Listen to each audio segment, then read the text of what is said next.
अब तक हमने देखा कि डॉक्टरों सहित पूरे पुलिस महकमे और शहर को भी अभिक की हालत के बारे में पता चल गया था। अनिता जी और ललिता जी भी अभिक को ढूंढती हैं और फिर जब उन्हें अभिक नहीं मिला तो वह पुलिस में रिपोर्ट दर्ज करा देती हैं। अब आगे ललिता जी अनिता जी को घर लेकर जाती हैं।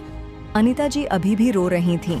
अनिता जी का रोना सुनकर ललिता जी बोली, अनिता मत रो, सब ठीक हो जाएगा, और अब तो पुलिस भी अभिक को ढूंढेगी, तो तुम इतना रो क्यों रही हो? ललिता जी की बात सुनकर अनिता जी रोते हुए ही कहती हैं, तुम्हें तो पता है ना ललिता, राजेश जी के जाने के बाद से अभिक ही मेरा सब कुछ है, बस उसी की वजह से ही तो मैं जिंदा हूँ। अनिता जी की बात सुनकर ललिता जी बोली, हाँ मुझे सब पता है, लेकिन अगर तुम ही ऐसे कमजोर पड़ीडीडीएच जाओगी तो अभिक का क्या होगा? तुम हिम्मत मत हारना, अभिक जल्द ही मिल जाएगा। ललिता जी कुछ देर अनिता जी के पास बैठती हैं, फिर अनिता जी को जबरदस्ती थोड़ा सा खाना खिलाकर अपने घर चली जाती हैं। कुछ दिन ऐसे ही बीत जाते हैं तो वहीं दिल्ली सिटी हॉस्पिटल में सभी डॉक्टर और सारा स्टाफ अभिक की रिकवरी को देखकर हैरान था। अभिक की सारी चोटें इतनी जल्दी ठीक हो रही थीं। मात्र 1 सप्ताह में ही अभिक के आधे से ज्यादा घाव भर चुके थे। रोज अनिता जी और ललिता जी पुलिस थाने जाती है, लेकिन उन्हें अभिक के बारे में कुछ पता नहीं चलता है। अनिता जी अभिक की टेंशन में खाना भी नहीं खा रही थी। वो तो ललिता जी रोज एक टाइम अनिता जी के पास आकर उन्हें जबरदस्ती खाना खिलाती थीं। अभिक को गुम हुए 8 दिन हो गए थे। इन 8 दिन में ही अनिता जी बहुत कमजोर दिखने लगी थीं। तभी ललिता जी अनिता जी के पास आकर रहती हैं। अनिता, एक काम करते हैं, आज हम गांव के थाने नहीं जाते, आज शहर में चलते हैं, शायद वहां की पुलिस अभिक का जल्दी पता लगा ले। ललिता जी की बात सुनकर अनिता जी खड़ी होते हुए बोली, हाँ ये तो तुम सही कह रही है, चलो चलते हैं। अनिता जी की बात सुनकर ललिता जी हाँ में गर्दन हिलाते हुए अनिता जी के साथ शहर के लिए निकल जाती हैं। लगभग 1 घंटे बाद अनिता जी और ललिता जी दिल्ली पहुंच जाती हैं। दोनों शहर पहली बार आई थीं, लेकिन दोनों के पास ही शहर देखने का समय नहीं था। दोनों ही लोगों से पूछते हुए दिल्ली पुलिस स्टेशन तक पहुंचती हैं।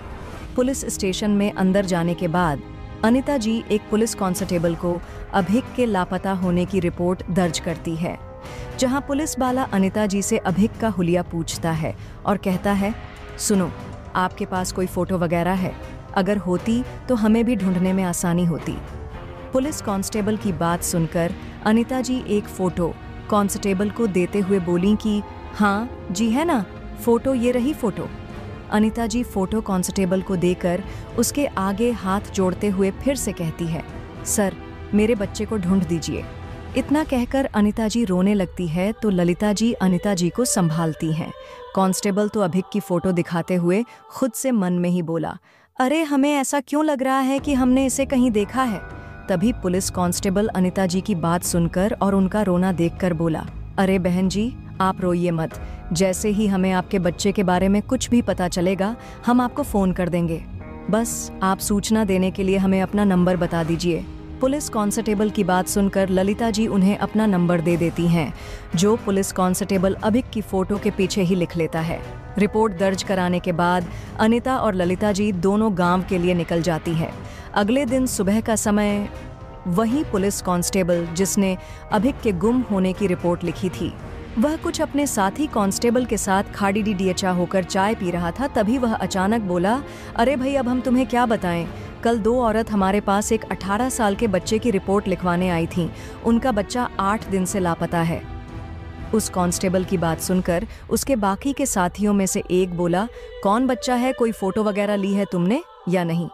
अपने साथी की बात सुनकर पुलिस कांस्टेबल बोला, वो बच्चा हमें बहुत जाना पहचाना लग रहा था, इसलिए हमने उसकी फोटो को अपने फोन में भी ले लिया है, रुको अभी तुम्हें दिखाते हैं।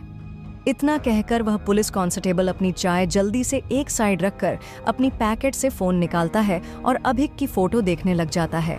पुलिस कांस्टेबल फोटो मिल जाने के बाद अपने साथियों को अभिक की फोटो दिखाते हुए बोला, तुम जानते हो क्या इस लड़के को या फिर कभी कहीं देखा हो? पुलिस कांस्टेबल की बात सुनकर उसके साथी फोटो देखकर पहले एक बार एक दूसरे की तरफ देखते हैं और फिर उनमें से एक कहता है, अरे यार तेरा क्या होगा, अब तो हमें लगता है कि तेरी याददाश्त सच में ही कुछ ज्यादा कमजोर हो गई है। तभी उसका दूसरा साथी भी कहता है, माना कि तू 50 साल का होने वाला है, लेकिन इसका ये बिल्कुल भी मतलब नहीं है कि तू सब कुछ भूल जाए। अपने साथियों की ऐसी बातें सुनकर पुलिस कांस्टेबल हैरान होते हुए कहता है, क्या बात कर रहे हो, मुझे तो कुछ समझ नहीं आ रहा है।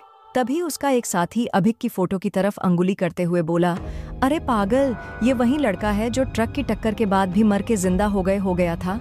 अपने साथी की बात सुनकर पुलिस कांस्टेबल कुछ सोचते हुए बोला, अच्छा, तभी मैं सोचूं कि ये लड़का मुझे इतना जाना पहचाना क्यों लग रहा है। तभी पुलिस कांस्टेबल का एक और साथी बोला, इस लड़के के परिवार को कब से लेकर पुलिस ढूंढ रही है। अगर तुम्हारे पास इसके परिवार में से किसी का नंबर हो तो उन्हें फोन करके इस बच्चे के बारे में बता दो। अपने साथी की बात सुनकर पुलिस कांस्टेबल फोटो के पीछे लिखे हुए नंबर को मिलाता है तो कुछ समय बाद उठ जाता है और फोन के दूसरी तरफ से किसी महिला की आवाज सुनकर पुलिस कांस्टेबल बोला, वो हमें आपके बच्चे के बारे में पता चल गया है, आप जल्दी से दिल्ली पुलिस स्टेशन आ जाओ। इतना कहकर कांस्टेबल कॉल काट देता है। फोन के दूसरी तरफ ललिता जी थी, जो अभिक की खबर मिलने से काफी खुश थी और अनिता जी को अभिक के बारे में बताने जाती हैं। अब क्या होगा आगे, कैसा होगा अनिता जी का रिएक्शन अभिक की खबर जानकर, और क्या होगा जब उन्हें पता चलेगा अभिक के हॉस्पिटल में होने के बारे में, क्या होंगे इन सभी सवालों के जवाब। अपने इन्हीं सभी सवालों के जवाब जानने के लिए देखते रहिए द मिस्टीरियस मैन, सिर्फ आपके अपने YouTube channel fantasy story world पर।